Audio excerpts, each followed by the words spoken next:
It's the end of the 15th century, 1475, 1480.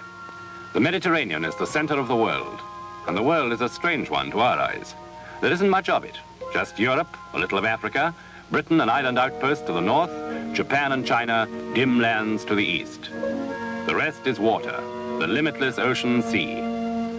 Most sensible people believe the Earth is flat, but here and there, a crackpot theorist is convinced that it's a sphere, that you can sail right around it. It's 1485 now, and one of these crackpot fellows is toiling up the long slope to the monastery at Rábida in Spain.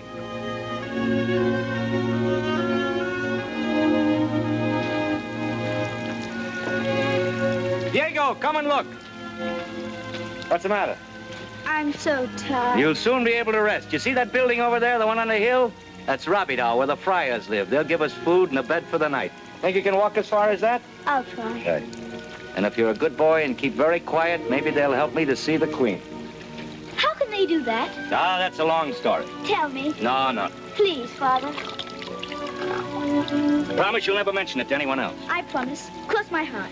Well, the prior, Father Parrott, is the one I want to see. He used to be the Queen's confessor, and it may be that he'll give me a letter to her. Will you really see the Queen? I hope so. Only remember, he mustn't know what we're after. If he suspects, he'll be careful. So we're just two weary travelers, you understand?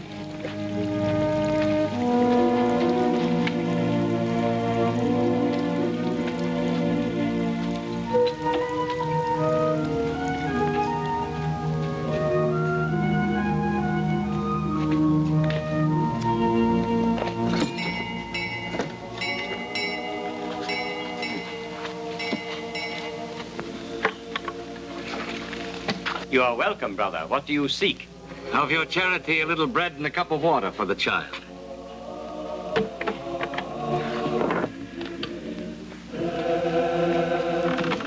Will you come inside? Thank you.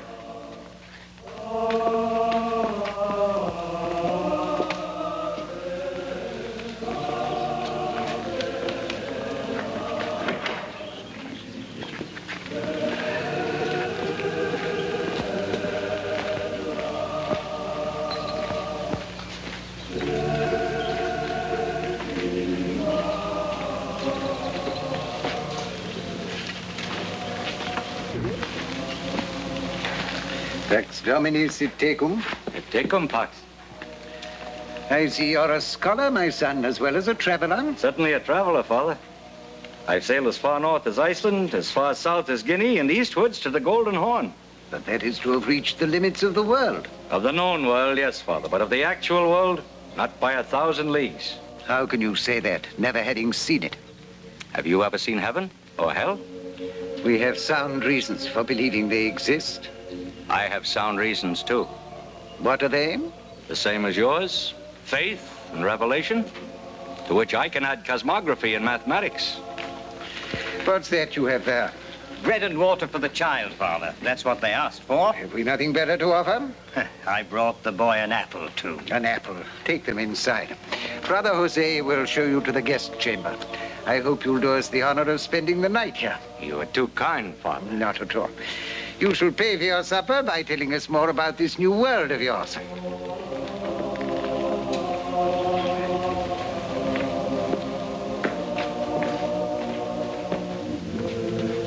Gloria Patri et Filio et Spiritui Sancto, sicut erat in principio et nunc et semper, et in saecula saeculorum. Amen.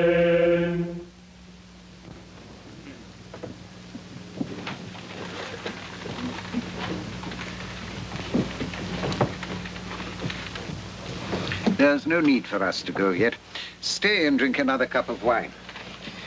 And tell us why you're so impatient to sail to India. For two reasons, Father. First, because there are thousands of heathen in those parts waiting to be converted. And because they are rich in gold and spices. The first reason is better than the other. Gold has its uses. True, and most of them bad. But why sail to the west? Because that's the quickest route to India. How can that be when India is to the east? You agree that the Earth is a sphere, like this. That is the accepted belief among philosophers. Very well. Then here is Spain, and here are India, China, and Japan. Now, if instead of traveling east by land, we travel west by sea, we come in some 3,000 miles to Japan again. And where do you go now? To France, and if I'm unlucky there, to England. But why to France? Because a voyage like this needs ships and money.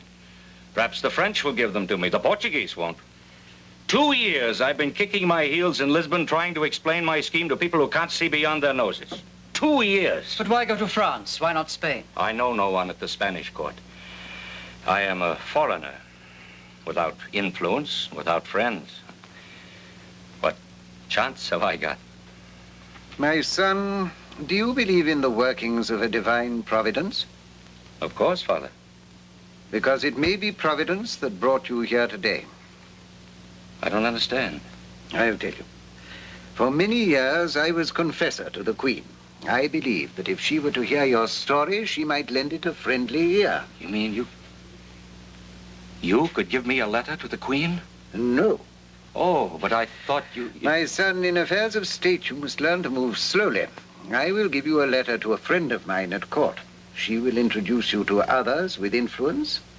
And one day, if Providence is still kind, you may meet the Queen. Come and see me in the morning before you leave. Thank you, Father.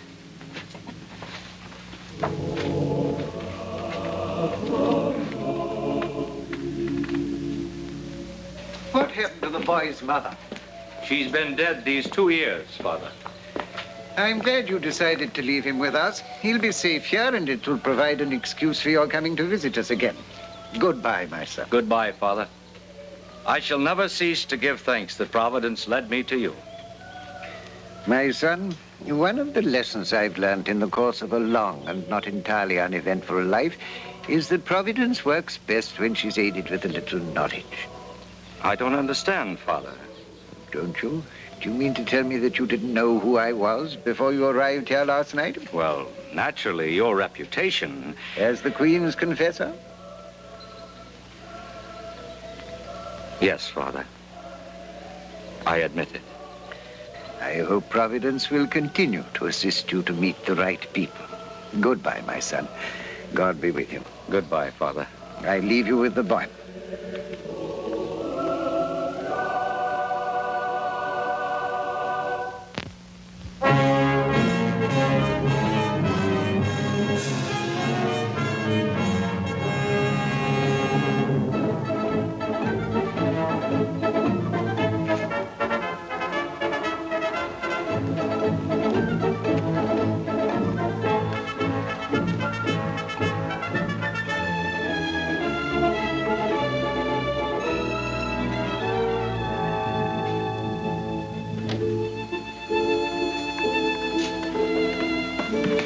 Wait here, please, sir.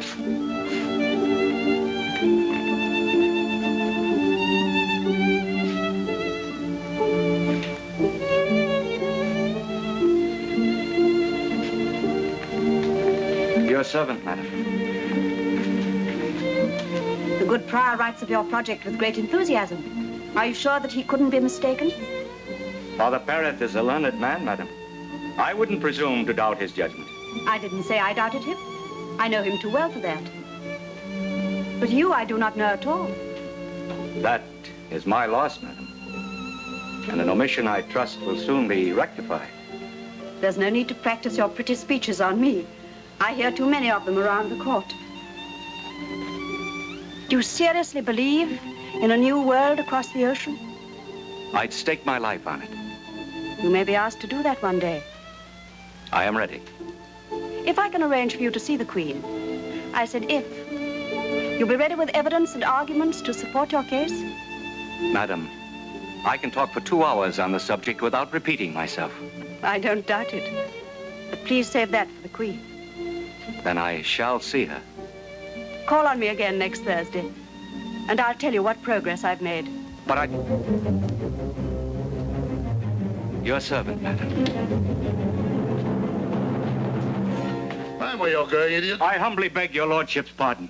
I am not a lord. I trust that omission will soon be rectified.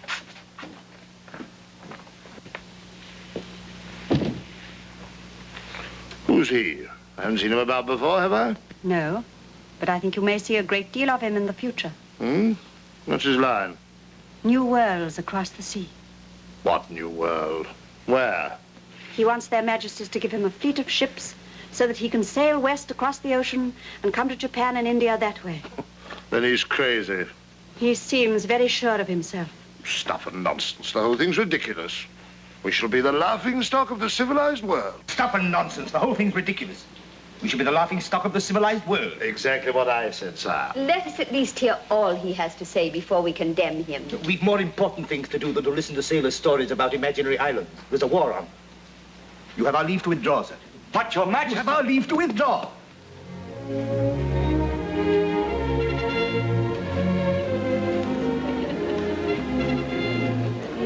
Master Columbus? Yes? I have a message for you. The Queen will see you in her apartments tomorrow morning. The Queen? At 11 o'clock.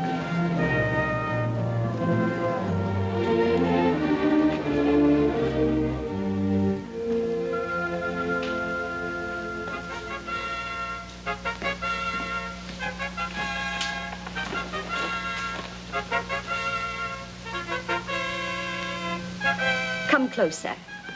I dislike speaking to people at a distance. You seem to have interested the Duke of Medina Theli in your idea, as well as Father Perret. He writes that he is ready to help you. What do you say to that? It's a matter for the crown, madam. It's too great a thing for anyone less. You seem to have impressed the Duke. I talked to him, Your Majesty. Has he talked to you too, Chancellor? He does nothing else but talk, Your Majesty. I understand you have also talked to expert gentlemen in Portugal who were not impressed. They know very little in Portugal, madam. Indeed.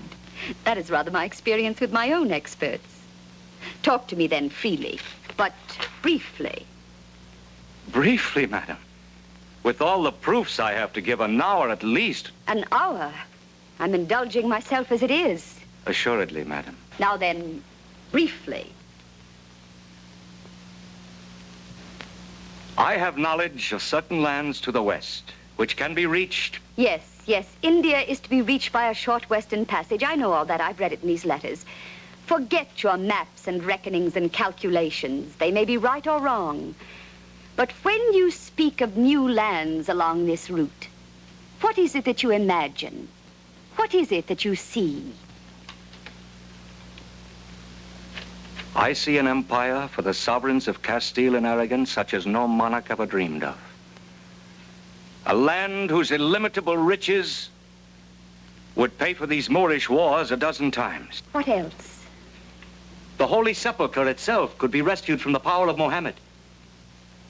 It's an ambition many great princes have lived for and have died without seeing. Humbly, it is mine, for the glory of Your Majesty. You have heard that the noblest aims can cause men to twist the facts to serve their theories. Majesty, I am as sure of what I shall discover as if it were under lock and key in my room at home. Set all my proofs aside, and this I still know, that I was elected, preordained, inspired. Madam. Oh, yes, very well. I think you had better remain here while the court stays. You shall be provided for meanwhile, and your project shall go to a royal commission. Does that satisfy you? I'm deeply grateful, Your Majesty, but you're impatient, I know. You must curb your impatience and wait. It's good for the soul.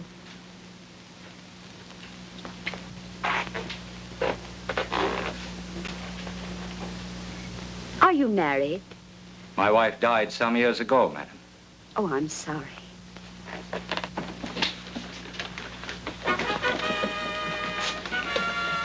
So, we are kept waiting while this foreign quack peddles his crazy notions to the Queen. A fine state of affairs, I must say. If you ask me, it's a disgraceful waste of time and public money. This upstart mountebank from Genoa, the fellow who can't even speak Spanish correctly. Have you heard his accent? Expects us to listen to his crackpot schemes? It makes me sick. Don't you think you'd better reserve judgment till you hear what he has to say? I know what I think now. Gentlemen, Master Columbus is waiting. Shall we take our places?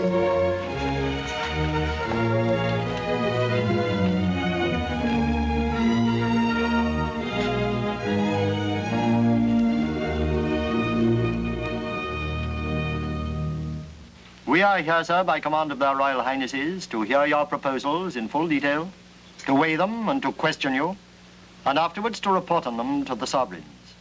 You are assured of a fair and proper hearing, and I now invite you to set forth your arguments. My proposals, gentlemen, begin and end with one assumption, that the Earth is round. A sphere, like a ball or an orange, and one deduction which I make from that assumption. If the Earth is round, and who nowadays doubts it, it must follow that a man who traverses the Earth by land or sea will one day return to the point from which he started. That, in essence, is the foundation, the kernel of my proposals. In support of them, I have a mass of evidence which I fully believe will convince your excellencies. These calculations show that we can expect to reach India after sailing some 750 leagues. But if we leave mathematics and physics and turn to the scriptures, we find justification for supposing that there is land between us and India. And where do the scriptures say that? The prophet Esdras, Your Excellency, tells us that God commanded the waters be gathered into a seventh part of the earth. In other words, there are 6 parts of land to 1 of water. Judge then from that how much land must still remain to be discovered. I would like to draw your attention to the writings of the Venetian, Marco Polo, who speaks of lands to the east of India and Cathay. Lands which must therefore lie between us and India if we travel westwards around the circumference of the earth. Master Columbus, we have been here for 3 days. We have listened most patiently to your proposals, your theories, your suppositions, your assumptions. But so far, we are without evidence of any sort. Have you no proof to give us? With all due deference, I think you have had the proof. Proof by deduction is a form of proof known to every mathematician, and to a lesser degree by every mariner. What do you say to that, my Lord Admiral? The fellow's right enough. If you accept that the Earth is a sphere, then you must accept that by sailing to the west, you'll come to the east. If you go on long enough. May I say something? By all means. If, as some of you seem so sure, I am not among you, but if the Earth is a sphere, then Master Columbus's case automatically falls to the ground. Why so? Because, sir, if you sail down the slope of the sea, how can you ever hope to sail up it again? What is your answer to that? The wind will blow the ships back again, of course. What, uphill? Water does not run uphill. That is exactly what I'm saying. The whole scheme is preposterous. Contrary, sir, it is you who are preposterous. You're behaving like an overgrown schoolboy and deliberately making asinine remarks in order to discredit. That will do, Master. But I submit, Your Excellency. That will do. Because we understand your natural impatience, we shall not impose any punishment on you for your behavior. But you will apologize to the learned gentleman forthwith. Learned gentleman. Master Columbus. Very well, I apologize. The commission is adjourned until tomorrow at the same time.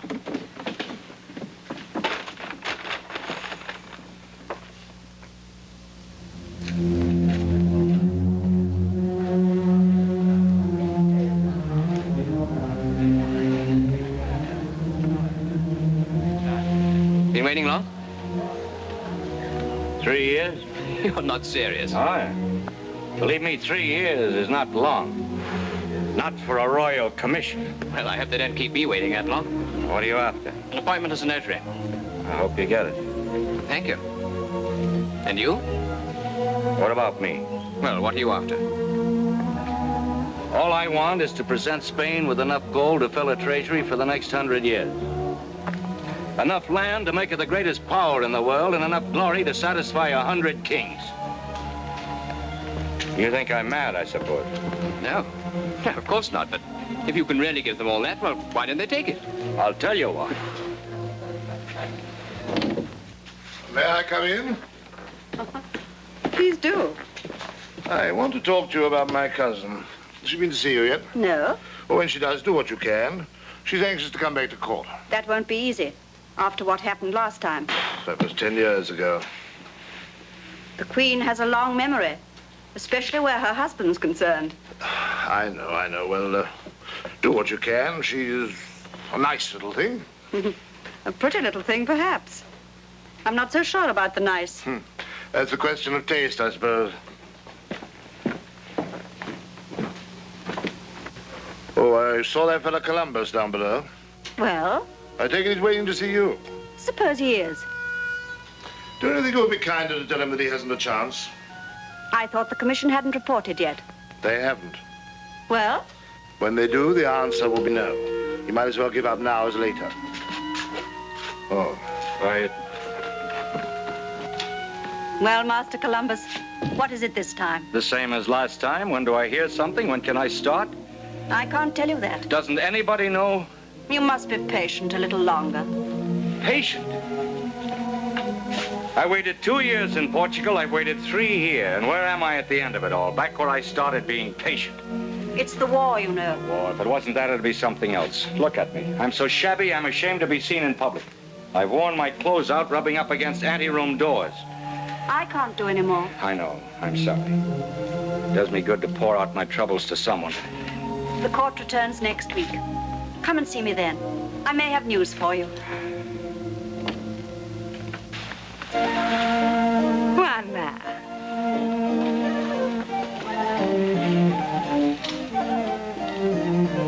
How wonderful to see you again. Oh, I'm sorry. I didn't mean... May I present Master Christopher Columbus, Madame Beatrice de Parata. Christopher Columbus? Not the man who wants to sail around the world the wrong way. The same. But how delightful. You don't look like a crank at all. Should I? Well, it's rather a fantastic idea, isn't it? I don't think so.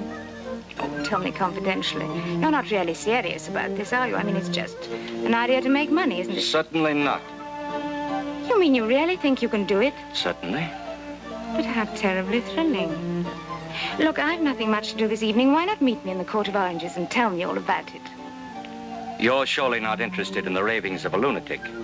Oh, I deserved that, didn't I? I do apologize. Now, will you meet me and tell me all about it? Very well. Your servant, madam.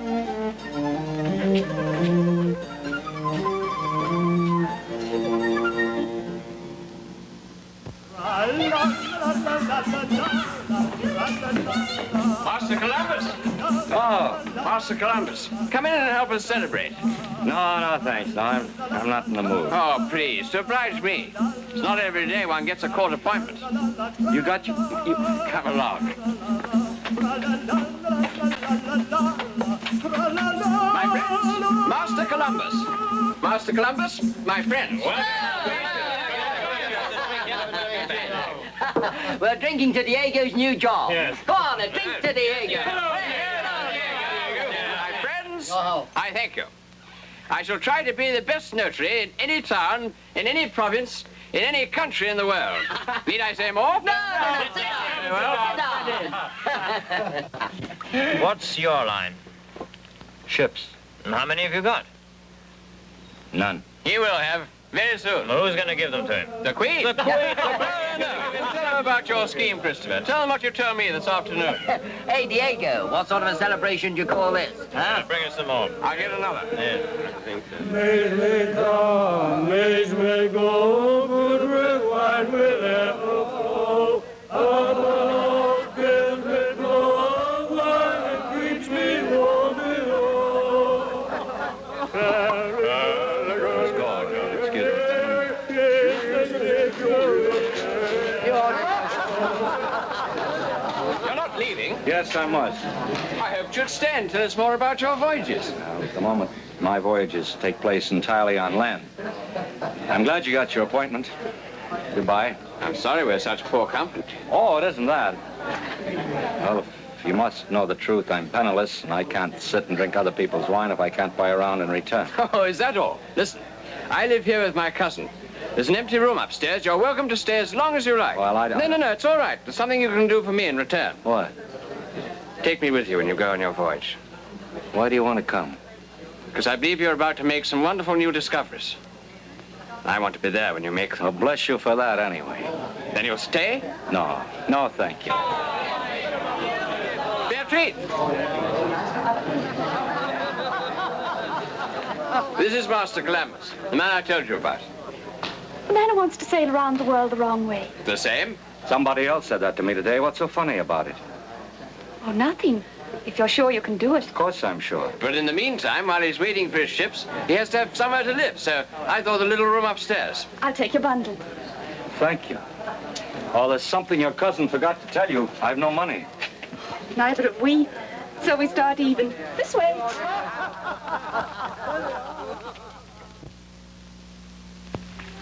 I brought it especially for you to see. Am I boring you? A little. I'm sorry. You know what you need more than charts, don't you? No, what? More friends, more influence, more people like me who can say a word in the proper quarters. But you've been away from the court for 10 years, you said. Yes, but there was a reason for that. You see, when I was 17, I was rather beautiful. You're very beautiful now. I hoped you'd notice that eventually. Well, when I was 17, the king noticed it. The Queen thought he noticed it too often. So I was married and packed off to the Canaries. You're married. I was married. He's dead. And you could say a word for me in the proper quarters? Why not? If you did, you'd be helping Spain. Well, it's not really Spain I'm concerned about.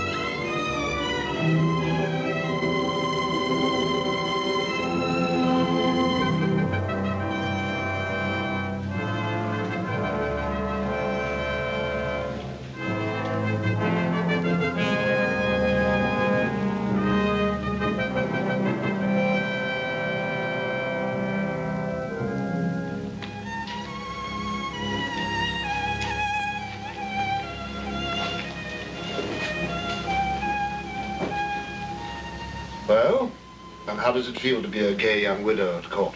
I like it very much. You have everything you want, I hope? Dresses, jewelry? Yes? Why? Don't you like my dress? It looks very attractive. And very expensive. It was. Does it ever occur to you to wonder where the money's coming from? From Adnan's estate, I suppose. I've always left money matters to you. They couldn't be in better hands. But there are some things even I can't do. Supposing you had your entire fortune here on the table, in gold pieces, shall we say, and you insisted on throwing it out of the window. I couldn't stop you. Why do you say that? That's what you're doing at the moment. I don't understand. Then it's high time you did. Every penny that you and I and the rest of the family possess is invested either in the Canaries or in the Mediterranean sea trade. If this Genoese upstart you're so fond of gets his ships, and half of what he promises comes true, we're ruined. You as well as the rest of us. I hardly know him. You've been with him every day for the last fortnight. But I know next to nothing about his scheme. What can I possibly do? Marry him and make him settle down. Marry him? How can I do that? Must I draw you a diagram? Offer him security, position, and anything else you care to give him. And he'll give up this wild goose chase. And if he won't? Then there are other ways of disposing of him. You wouldn't dare. I'd do a good deal in order to avoid becoming a pauper. And so will you if you're as sensible as I think you are.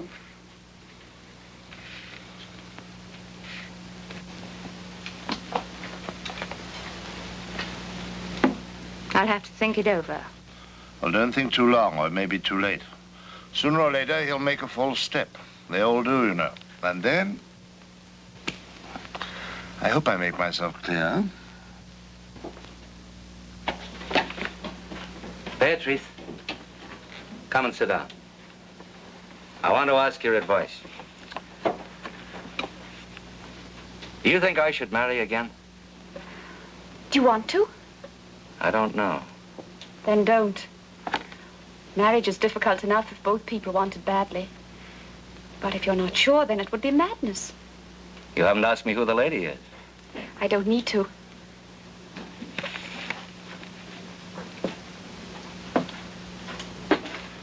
What do you think of her?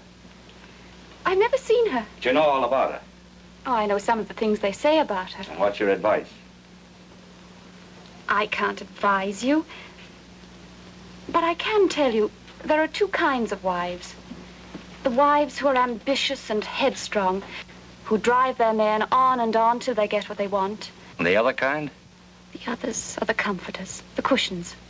The wives who smooth out their husbands' wrinkles and tell them how wonderful they are. Which is the right kind for me? You need both, or neither. You're not the man to be satisfied with one thing for long. You know, you're quite right. A man like me shouldn't have a wife at all. How can I do the things I have to do if all the time I'm thinking my wife will be wondering why I haven't come home, or the children will be calling for their father, poor little lambs? No. I shall take your advice. No more marriages for me. I must be free. Thank you, my dear. You've made me a very happy man.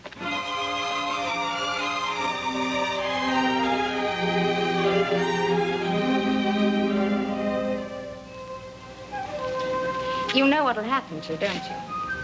If you're lucky enough to get your ships, you'll go sailing off, and maybe you'll find the new route to India, and maybe you won't. If you don't, you'll probably die looking for it. And if you do, you'll come back and the king will say, now go and find a new route to the North Pole. And you'll die looking for that. And if you're not very careful, you'll die long before you even get your ships. Oh, of boredom? No. With a stab in the back, some dark night. You know you're surrounded by enemies. Why? Nonsense. It's true. There are hundreds of people at court who would be glad to see you dead. Who? Everyone who has a vested interest in some other sea route.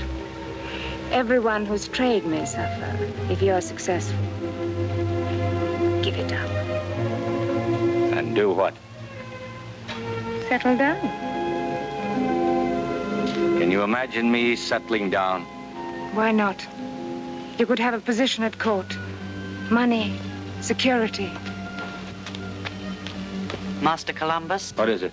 His Excellency Don Francisco wishes to speak with you.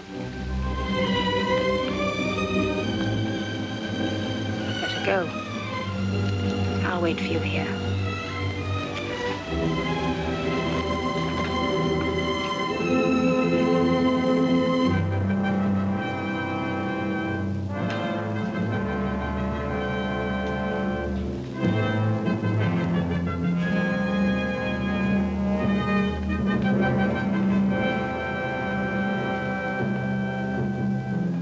Master Columbus, how good of you to come. Won't you sit down?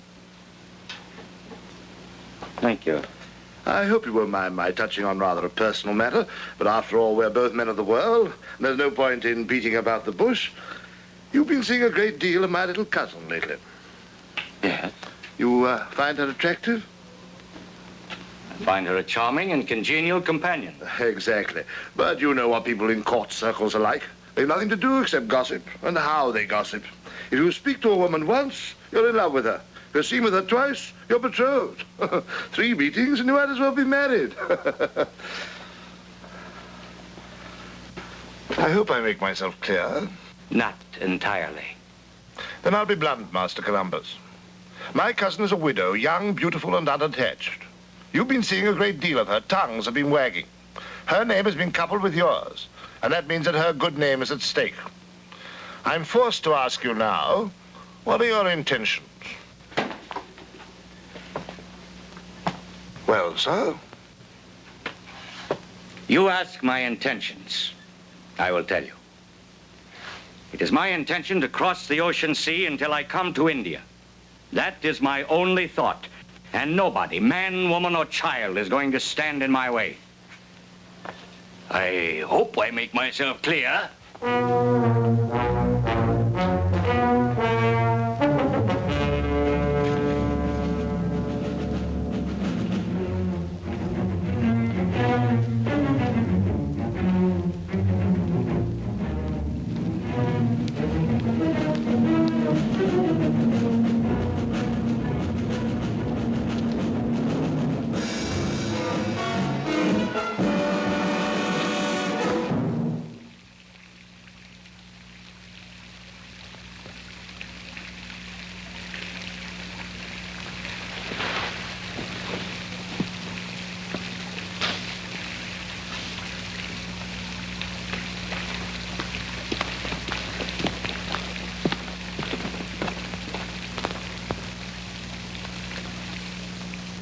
Of course, you must make it clear to your cousin that no blame attaches to her.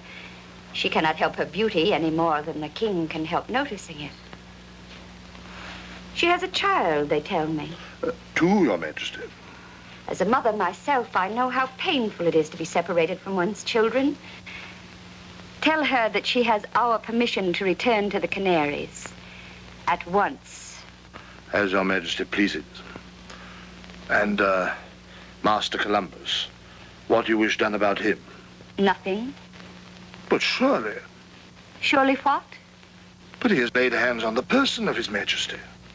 I'm sure that the king has forgotten all about it. I advise you to do the same.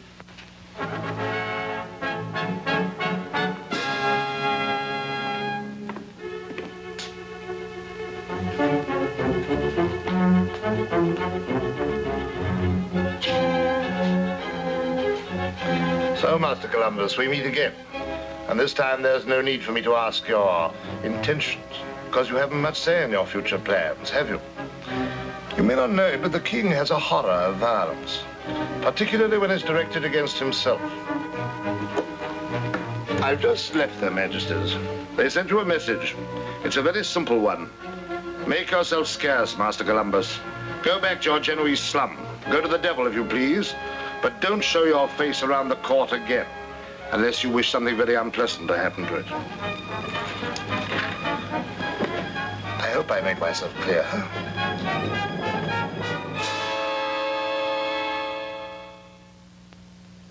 Madam, I've bad news for you. Master Columbus is leaving Spain. He set out at daybreak for France. Madam, may I speak with you alone?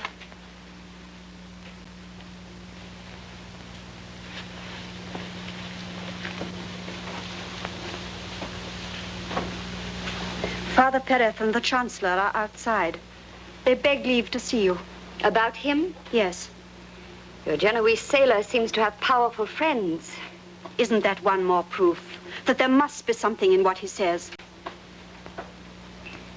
Bring them in.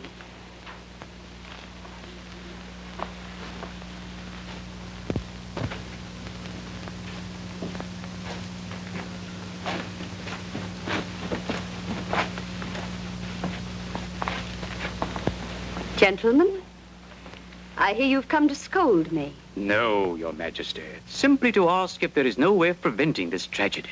Madam, I marvel that a woman of such grace and understanding should fling away an opportunity like this for some other sovereign to pick up. It would be an inestimable service to God, your crown, and your country. Forgive me if I say I'm disappointed in you. I'm sorry, Father. He asked impossible things. Title or two, a little authority in lands you and I will never see. But the cost. I'd risk as much myself. Will do now, if Your Majesty will allow me.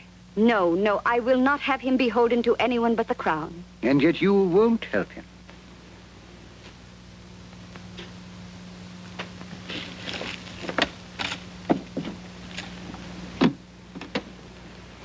Raise what is necessary on these. Madam, there is no need for that. Your word is enough. The money shall be advanced to you till you're able to repay it with the gold from the New World. And if there is no gold in your New World? Then I will repay it myself. You shall have my bond for it.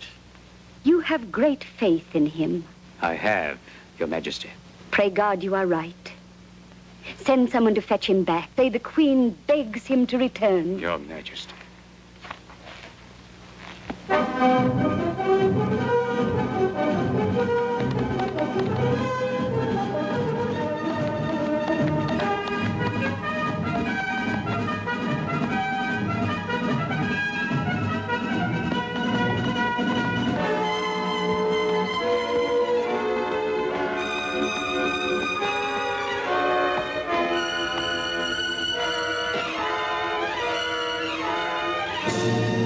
Master Christopher Columbus.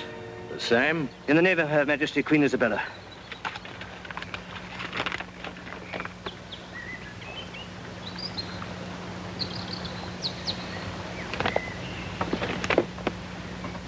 So they've come to their senses at last. Yes. You see that? What? The wind's just changed. It's blowing due west. Soon you'll see it filling the sails of the ships that'll take us to the New World.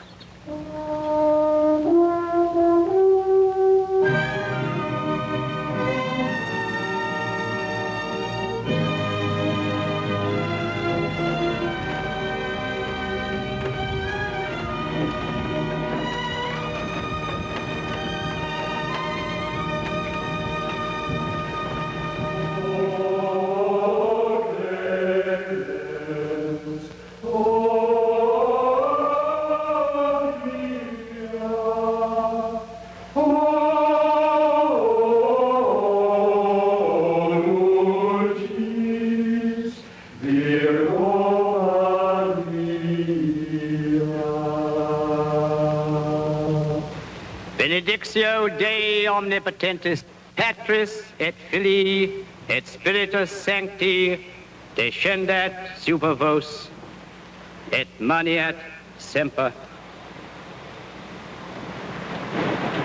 Thank you. Cast off the moorings!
Friday, 3rd August, 1492. Set sail from Palas on the morning tide with 3 ships, the Santa Maria, the Pinta, and the Nina. God be with us in this great enterprise.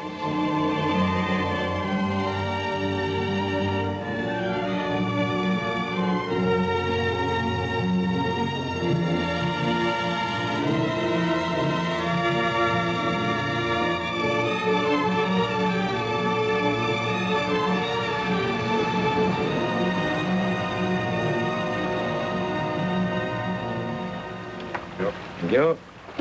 Is this yesterday's reckoning? Yes. 12 leagues? What about it? Well, I'm no sailor, but surely with this wind, isn't that very little? Look in my bunk under the pillow. Not much I keep from you, Diego. Open it.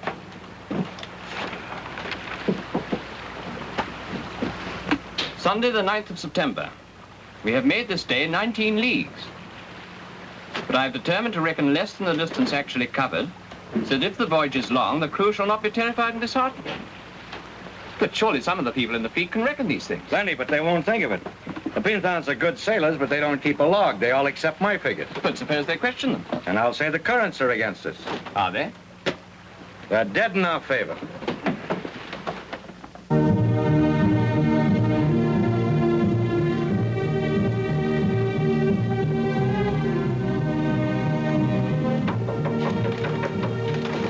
Who is it?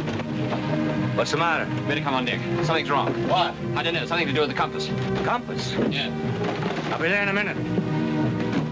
Soon it'll pull all the nails out of the planks, you mark my word. Quiet, you. It's all very well for you to shout quiet. What do you... Now, what is it? There's a needle, Admiral. What do you mean, the needle? It's no longer true. The Magic Mountain's pulling it away from the north.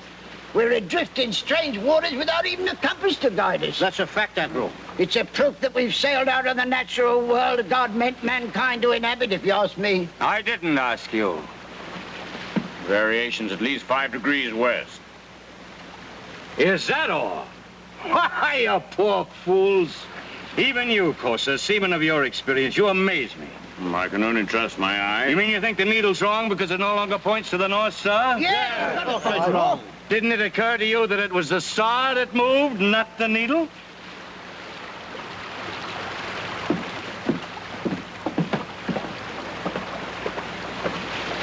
The star? Stop. Look, is that right, Pedro? He's right.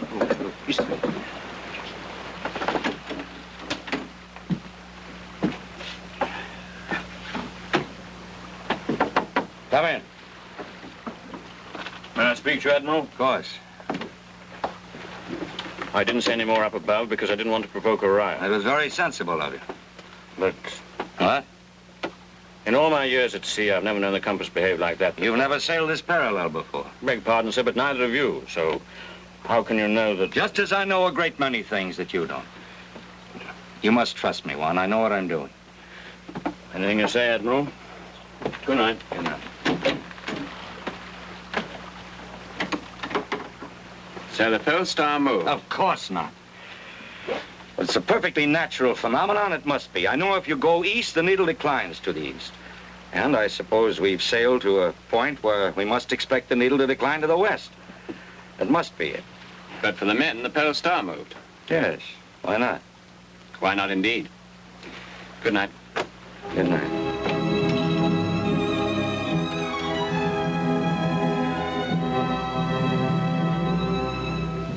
Tuesday, 18th September. 10 days out from the Canaries and 47 from Spain. The men are in good heart.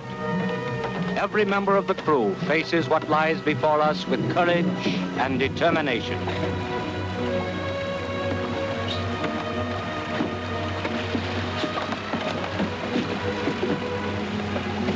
Well? May we speak with your highness? What do you want?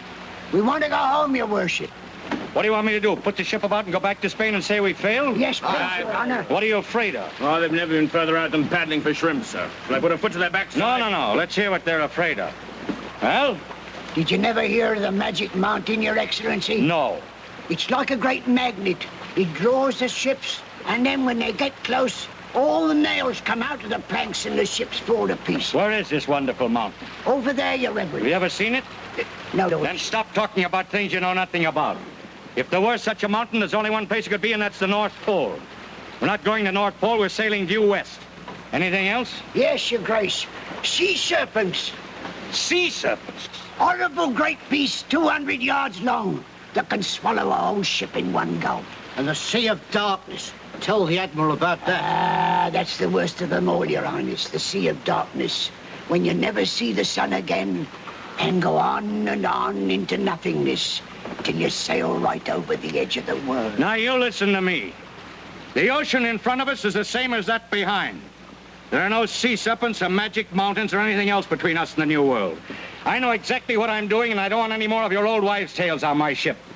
If you're afraid of the dark, I'll take your wife with me next time and leave you home to mind the brats. You can't do that. Why not? I ain't got none. Let us thank Providence for small mercy.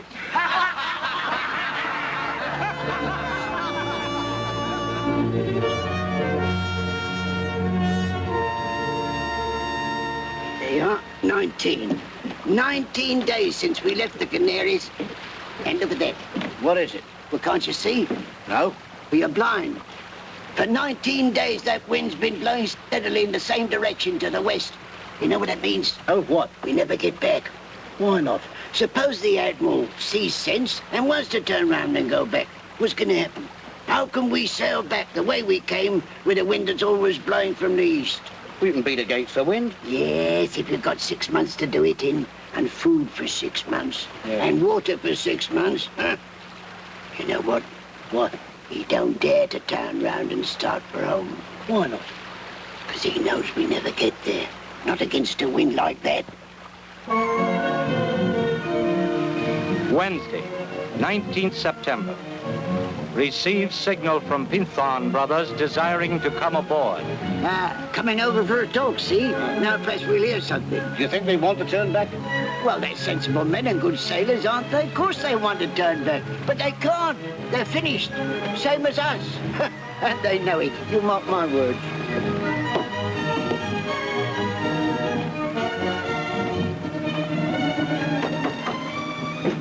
Come in.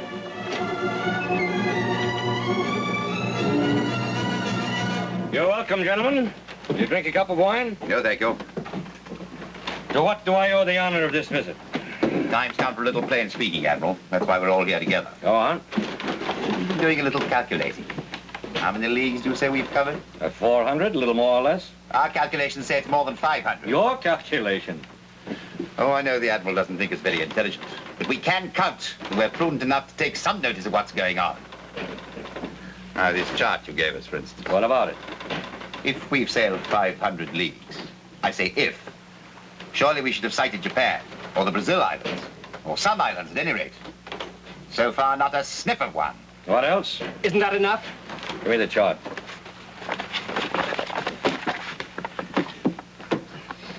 You agree this is our course? Yes.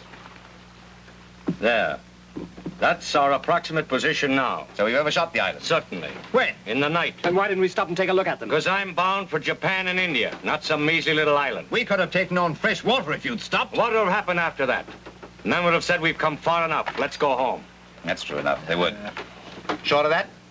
Just as sure as I am that we're going to find India. Just how long do you think that's going to take? It depends on the wind and the currents. If we sail for 6 more days and don't sight land, will you turn back then? No. You see? The men have had enough, and the officers have agreed to turn back. I haven't agreed. Let this be clear.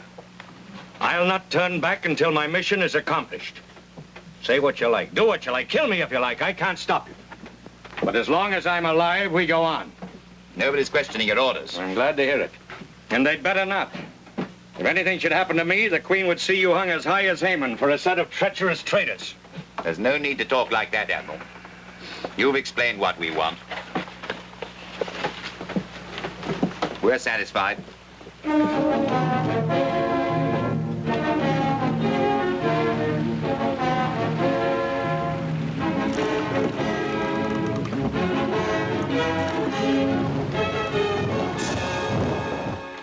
It's Francisco I don't trust. He's the sly one.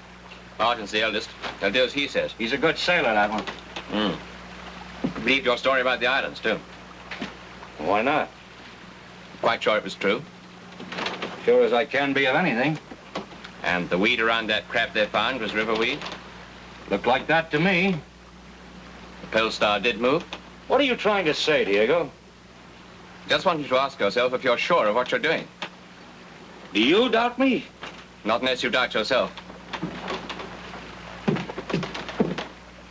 What makes you think I do? You're so careful always to convince everyone we're near land.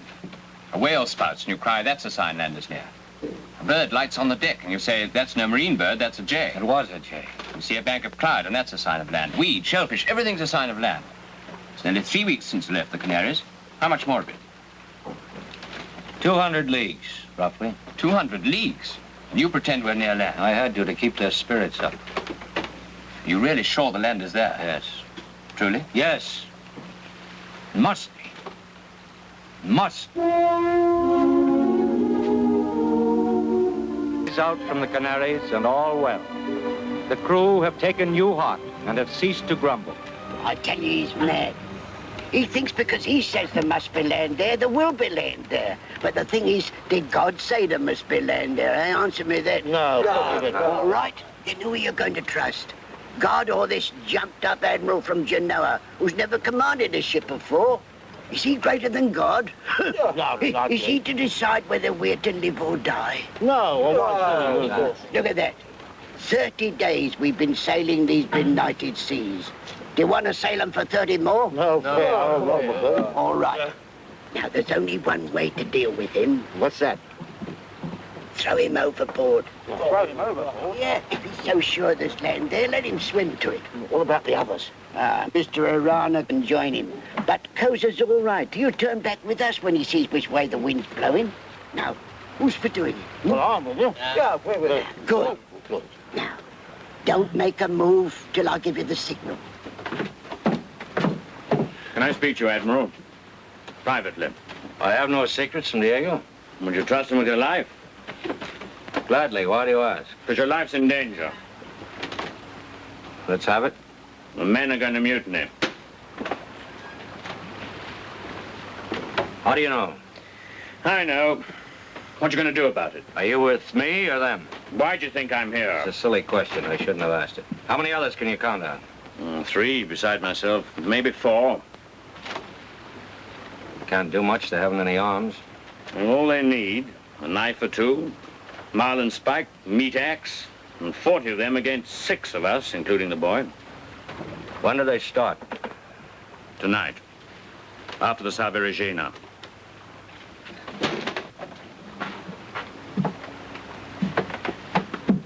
Have your 3 on the quarterdeck with us when the Salve Regina begins.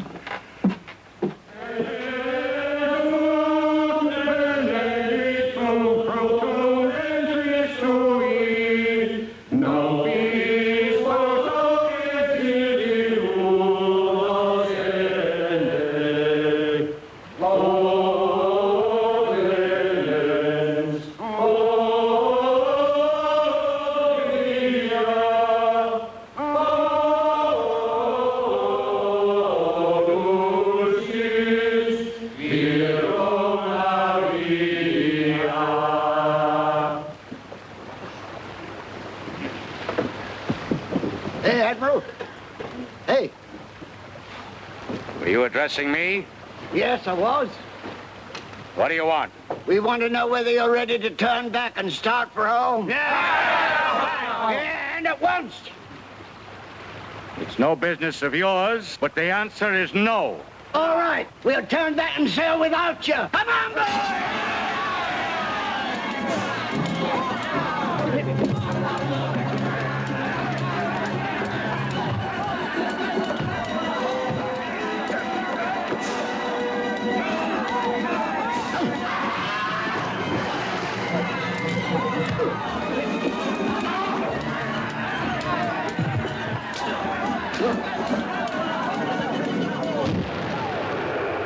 Land ho!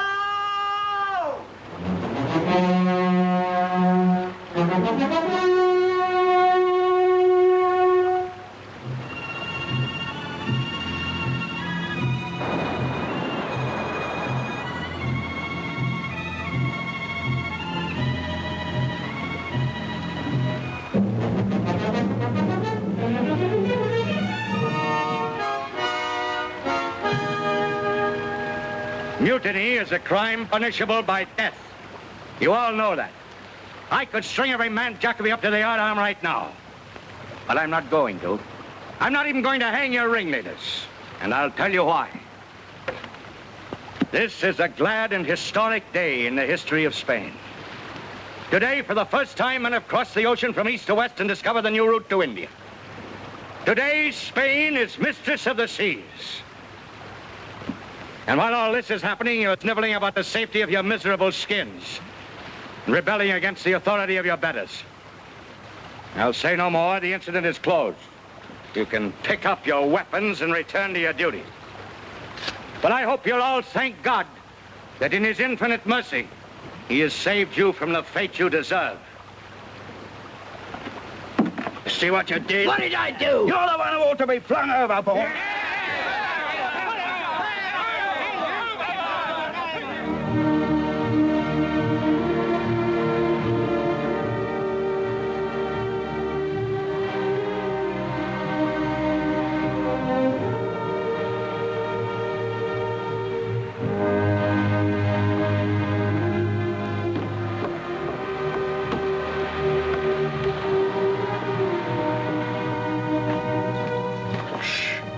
Still asleep. Asleep? It's the relief after all he's been through. Went to sleep the moment he got in here last night and hasn't stirred since. Well, you better wake him. Why? That land we saw last night, well, it's not there this morning. What's that? What did you say? There's no land in sight, Admiral. I swear by San Fernando. I might have known it. The crew are looking ugly. And the Pinthon brothers are coming over. They're just lowering away a boat. I'll be there in a moment. Of course you're disappointed to find that we didn't sight land. I'm disappointed, too. But it's no more than I expected. A false landfall, half a dozen false landfalls. You're bound to get them when you're sailing new seas. But the fact remains that we are near land. How do we know? Because I tell you so. But I don't ask you to accept me on trust forever. We'll sail west for 3 more days and nights. If by dawn on the 4th day we haven't sighted land, we'll turn around and make for home. Does that satisfy you? Hey, what does Master Pinthon say? The Admiral gives the orders here, not I. But you've heard what he has to say. It's good enough for me, and it should be good enough for you. And if we don't sight land, then? Go about and make for home. How do we know he means it? Because I say so. Now, publicly. At the end of 3 days, if we haven't sighted land, you can cut off my head, throw me overboard, do as you please. Is that clear? Yeah. All right. Now get back to your watch.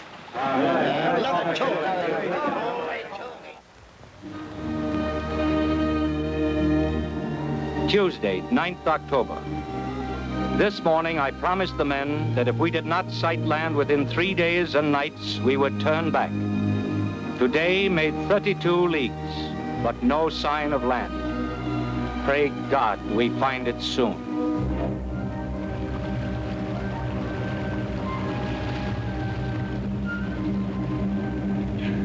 It is, I tell you. It's quite fresh.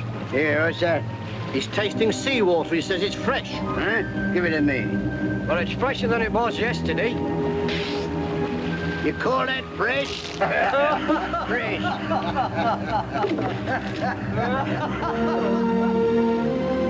Wednesday, 10th October. Today, the sky is overcast, but we sighted a great flock of birds heading south. I am sure we are near land. One of the boys fished it up half an hour ago. Diego! Where did it come from? You see this carving? That was done by a human being, and it proves that we're near land. I hope you're right. So do I. Admiral! Admiral! A branch with flowers on it! Flowers, eh? You can't eat flowers. Well, what do you think it is, then? That devil stuff. Just to lead us on, that's all that is.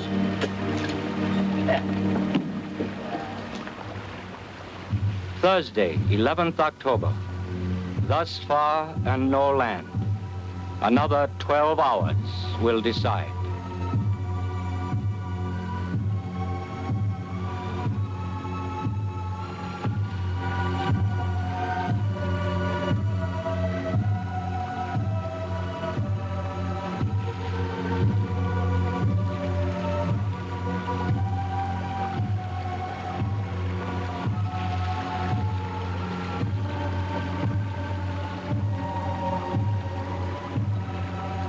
Well, you can go on looking if you like. I'm going to sleep. Wake me in the morning when we turn back.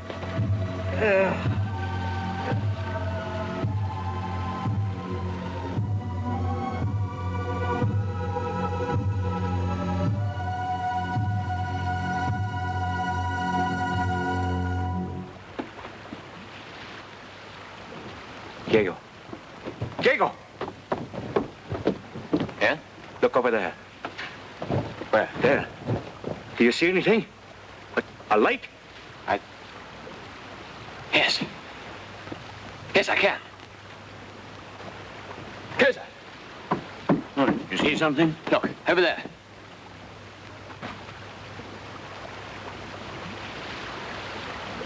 A light. We've done it. You've done it. Yes. And now I think I'll go and rest.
O Lord God, who has brought us safely to the end of our journey, we thank thee for all thy mercies. Help us, we pray thee, to govern these new lands wisely and well, and to bring the inhabitants within the knowledge and understanding of thy kingdom, for the greater glory of thy name. Amen.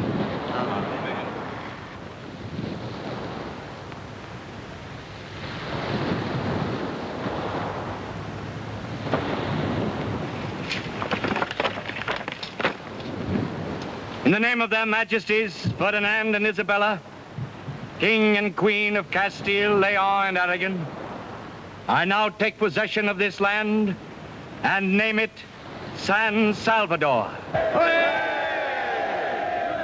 I declare that this is Spanish soil for all time, and that the natives hereof are subject to Spanish rule. It is our earnest desire that they shall be taught the Spanish language and embrace the Christian faith for the greater glory of God and in accordance with the wishes of our most sovereign lady, the Queen. In witness hereof stands this protocol drawn up this 12th day of October in the year 1492.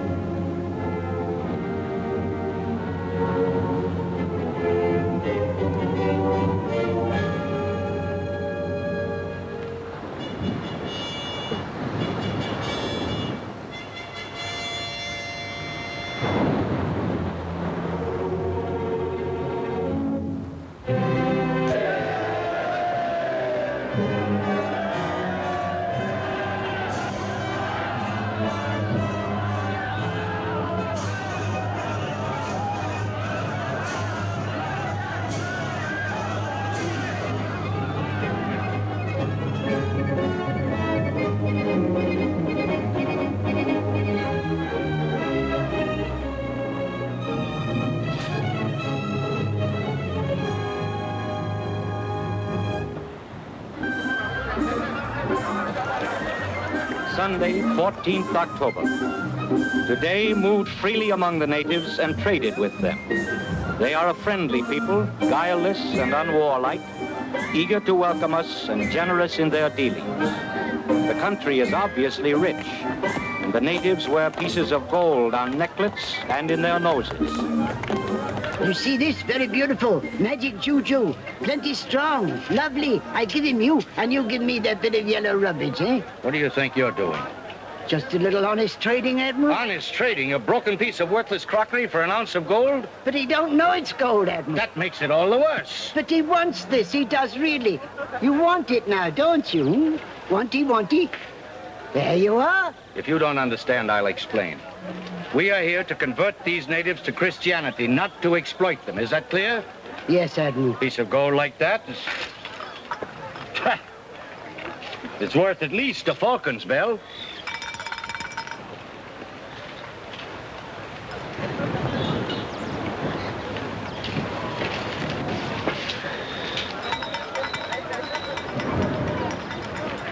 Well,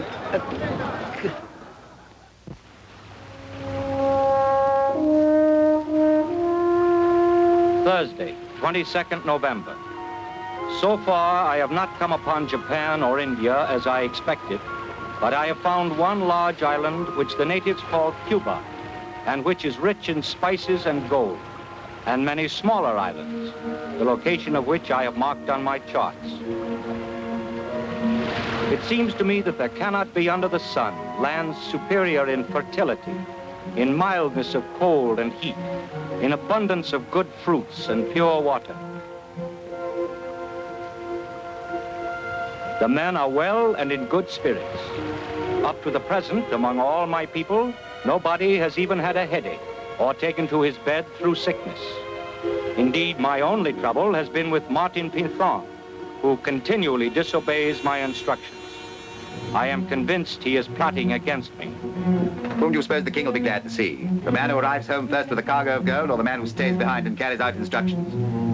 Well, are you with me? Aye, sir. Or not? All right. Good. Better not let the men know anything about this until I say so. Carry on with your orders and leave the rest to me.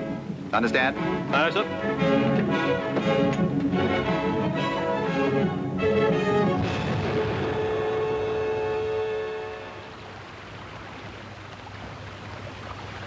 He's not taking any notice. Shall we fire again? No. Do we change course and follow them? No, he's faster than we are. We'd never catch him unless he wanted us to. That's true enough. The thing is he going to look for the gold mines or is he making for home? It's my guess it's the gold. I don't know. Perhaps he'd like to be first home with the news. Whichever it is, we'll meet again one day. And I shan't forget what's happened tonight.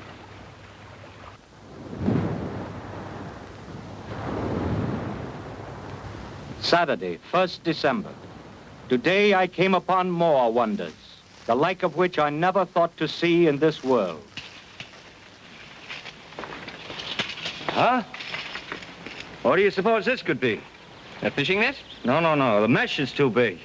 Well, perhaps it's used for storing something. Yeah, it may be, but what?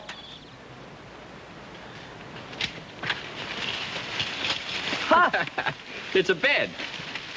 Diego, we could sling 50 of these aboard ship, and every man jack of the crew could sleep in comfort. No, I shouldn't do that. Why not? It's too comfortable.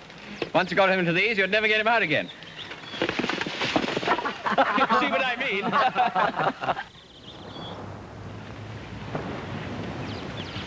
What do you suppose he's doing? Drawing in the smoke and blowing it out again. Seems to enjoy it. Doesn't that just prove how backward they are? You never see a civilized man doing a thing like that. He wants you to try one. Thank you.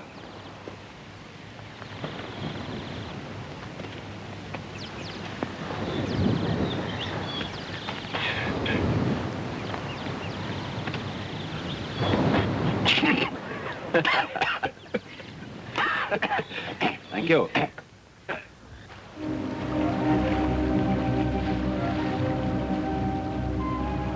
I wonder what they're saying about us at home. That we're dead, I expect. You can't blame them, can you? At this rate, it'll be Easter before we return. No. We'll start back in a day or two. Shall I be sorry to see Spain again? All right.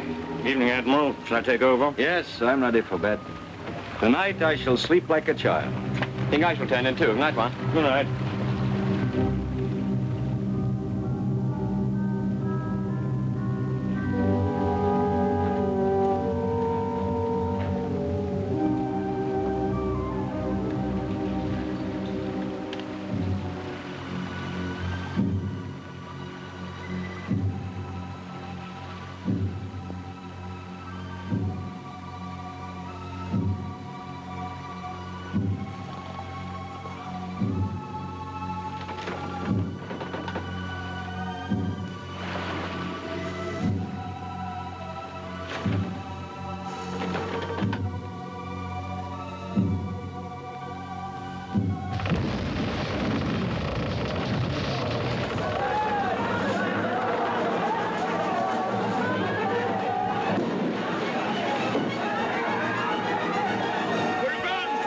See that, but how did it happen? Because we let it drift.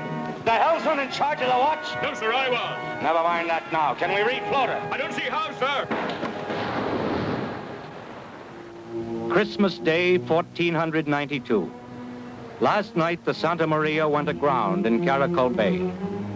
The master, the pilot, and the helmsman had all gone to their beds, and only a boy was at the tiller. Even so, the vessel might have been saved if my orders had been faithfully carried out. As it is, she is a total loss, and I have ordered her stores to be brought ashore.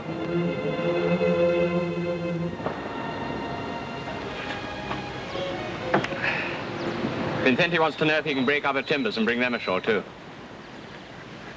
Well, they'll help to build a fort or a hut or two. All right. And what do you wish us to do about Kozar? Nothing. But he was the officer of the watch. The whole thing's his fault. No, it's God's will. Oh, everything is God's will. If this hadn't happened, we'd have sailed back to Spain, all of us. Now it'll be different. We shall leave 40 men here to explore the islands and start a colony and teach the natives Christianity. And Kozar's to go free? Whatever you say. Diego. Yeah? I want you to stay here. Stay here? As governor, will you? Well, yes, if you wish it. I do. It may be many months before anyone will return here again. I've got to cross the Atlantic alone this time. No convoy, no companions, just the Nina. I want to be sure I've left the New World in good hands. I'll do what I can. You don't mind staying behind? Why should I mind? I should be in paradise here. In that ship, alone, I may be in paradise ahead of you.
Bring a chair for the Admiral. A chair? Bring a chair. We are all eagerness to hear of your discoveries, my Lord Admiral. Thank you, Your Majesty. I hardly know where to begin. Oh, the bare facts we know. We have read your letters and taken great pleasure in them. Thank you, madam. So these are the men from the new land? Yes, Your Majesty. In those lands, they live naked, though they paint themselves, as you see. We procured them clothes for the voyage. Mother, what's that bird? What is it, Admiral? This is the talking bird of the new land. Talking bird? Yes, Your Majesty. Long live the king! Long live the queen! Long live the admiral!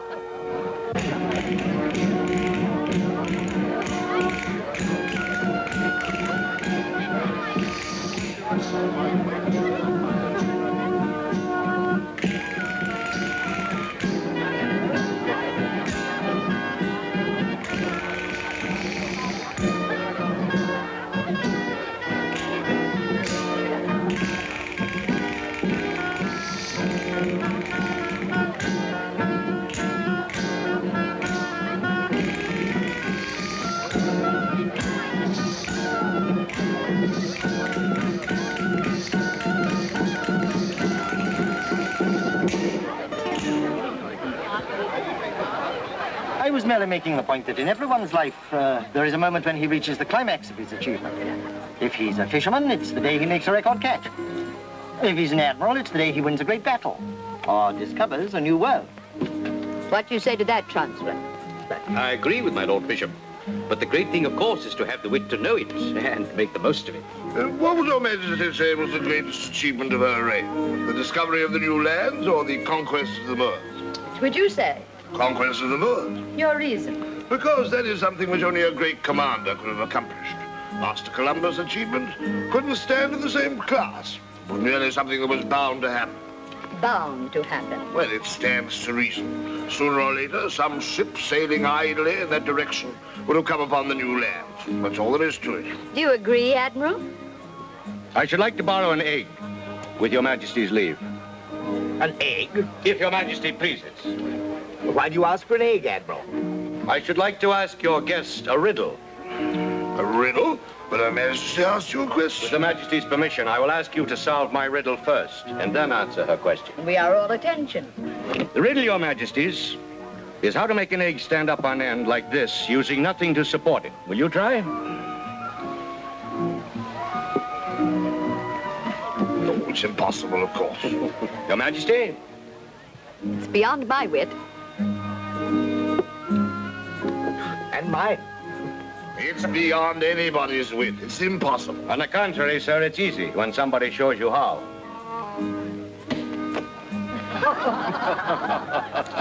And that, Your Majesties, is the answer to Master Bobadilla's question. Most things are easy when someone has shown you how.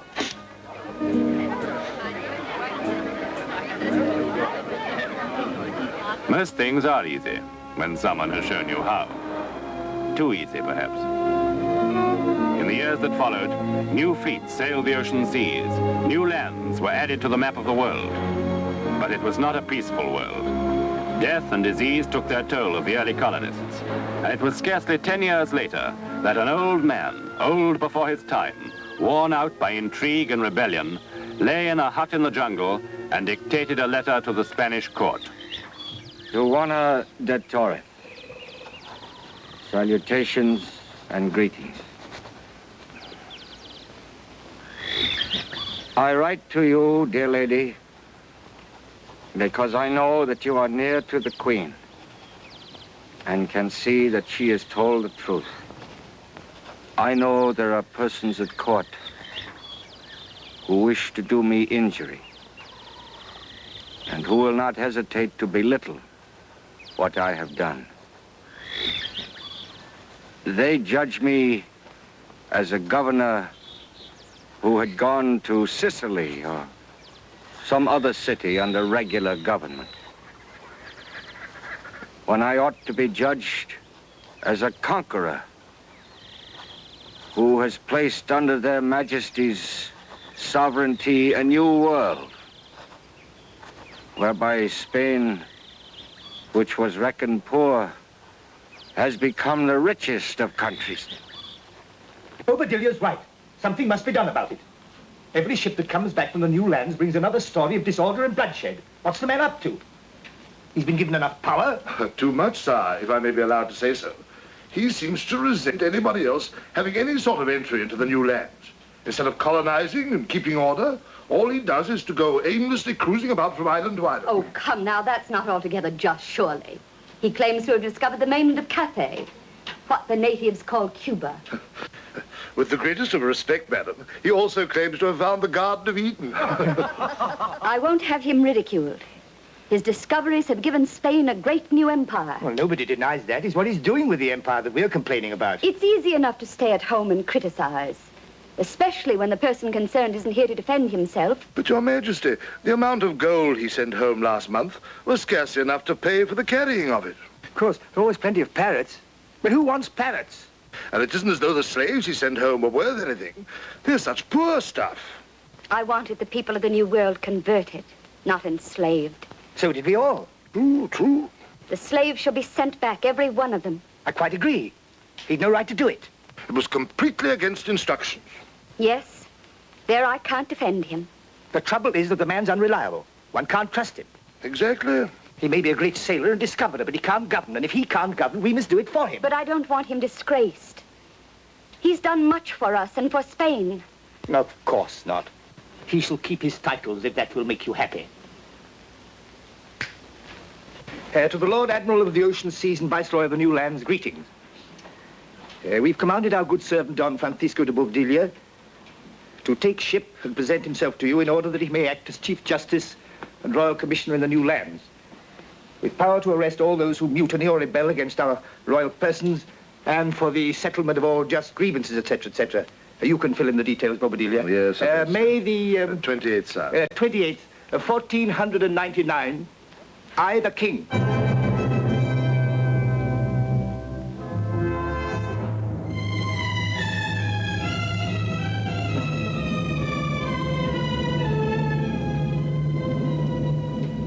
I, the Queen.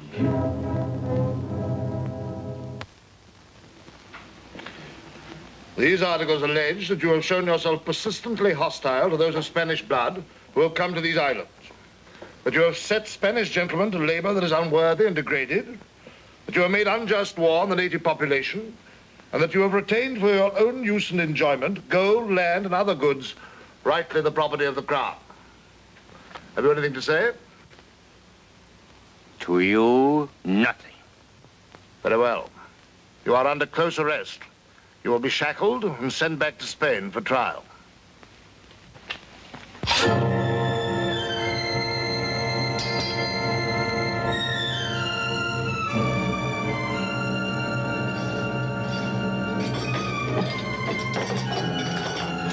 Stand over here.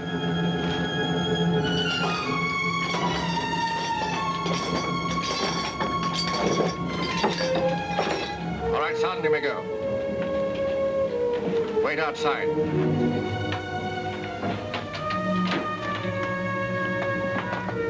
Please forgive me, Admiral. It grieves me beyond measure to see you treated like this. But in front of these soldiers, you understand.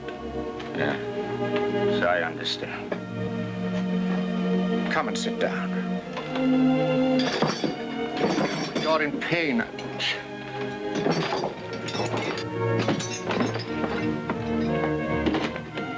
I'll have them taken off directly we sail. No. I shall wear them until the Queen herself orders them to be removed.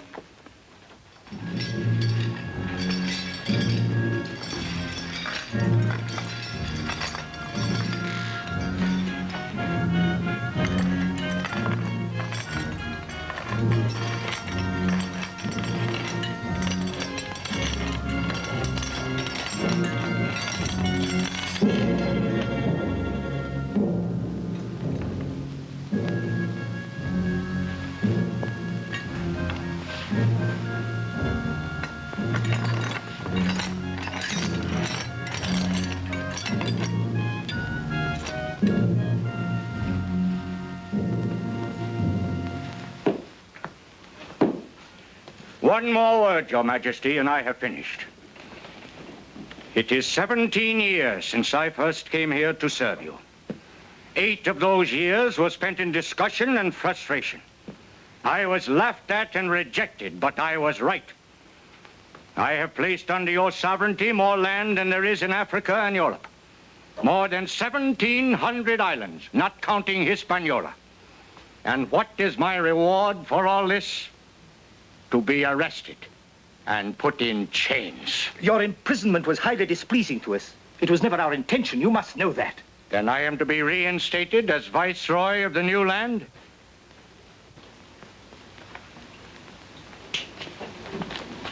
Master Columbus, you have suffered much, endured much. Now we think it best that you should rest for a while. All your monies and titles shall be restored to you. But for the present, it is better that you stay here. That's right, Admiral. We'll talk about future plans later on. But I shall die if I don't go back to sea. For the moment, we think it best that you should not. Majesty. This is worse than my shackles.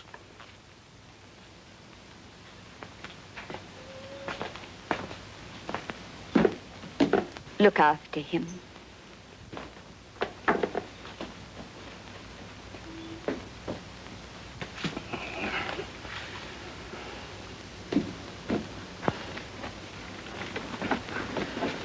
You're worn out. Come and rest. No, I'd rather go home. Things are difficult just now, with Naples and Venice. There's a war on, you know. There's always a war on. They'll agree to another voyage soon. You'll see. It's too late. If I go on 20 more voyages, I'll never recover from such ingratitude. Don't they realize who I am? Of course they do. It's time they did. People will remember me long after they are dead and forgotten.